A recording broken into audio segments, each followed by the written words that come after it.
I was reading Paramahansa Yogananda's book, and he sent lessons out that you had to sign up for and, of course, pay for. And I've told you this before, but they had this one thing that you were supposed to do. You're supposed to close your ears, physically close your ears, and then do something. And you know, when you were a kid and you did into the air, and you made it like this. And anyway, all I could think of, because then they wanted you to order a special armrest. You get where I'm going?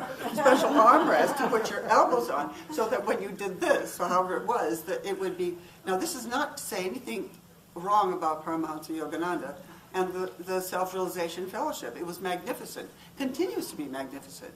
It's wonderful stuff. But it was hilarious in that moment, at which time I picked up the book and threw it across the room. And my statement was, if I want God and God wants me, because that's what Yogananda said, then what's the problem, says Margaret, aged, 25, something like that. And, but at least that question has ceased. And so what then? If you don't do anything, if we want this, if we are interested in it, then we will be led, I think, by the power of the jealous lover. Do I know if that's true? No. Just my experience. That the power of the jealous lover does move itself to be more deeply interested in itself.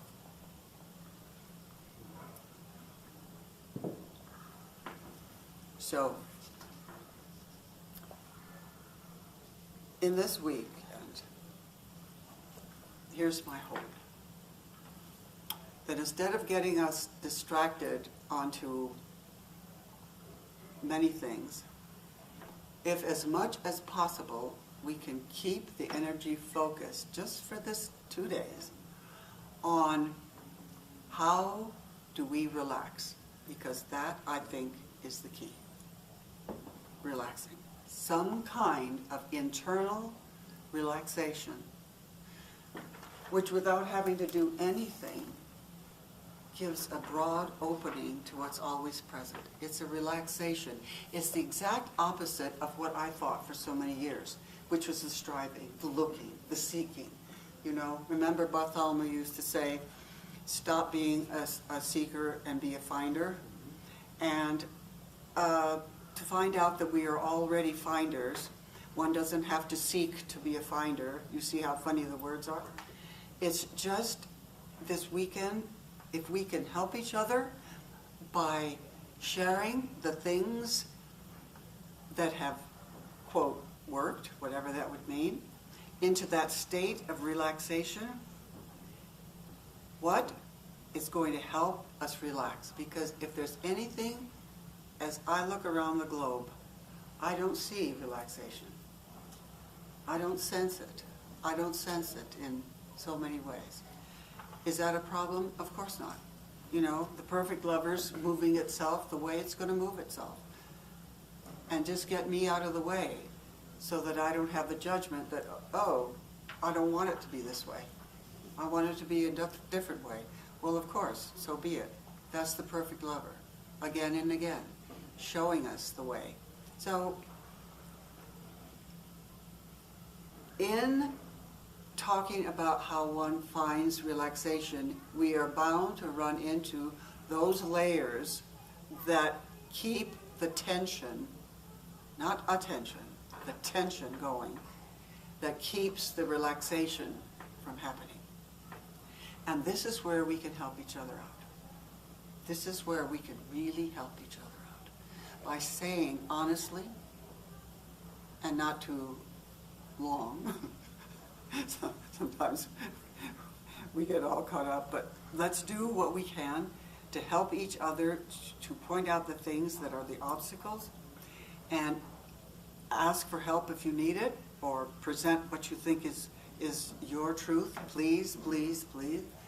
And then when Sunday ends, here's the hope, that the relaxation will be so familiar that we now know what relaxation feels like. Because the other thing I found out in my life is I did not know that. Now, those of you who know me well can say, well, you run your energy tight, Mary Margaret. And I say, I know that. So in that way, I am a perfect example of how to stop that tension. How to stop that tension. So I can bring it to us today as a question. Let's help each other out here.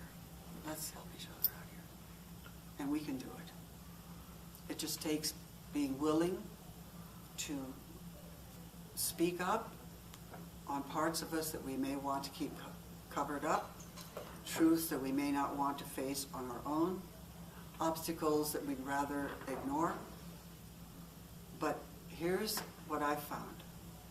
When anyone in this room is speaking about an obstacle that they have, if I am paying attention and not moving into judgmental mode or whatever else would happen, I can absolutely identify with what they're talking about. If the characters are different, fine. But the energy is the same. We are one thing here. So, in that regard, we all know we are the perfect lover.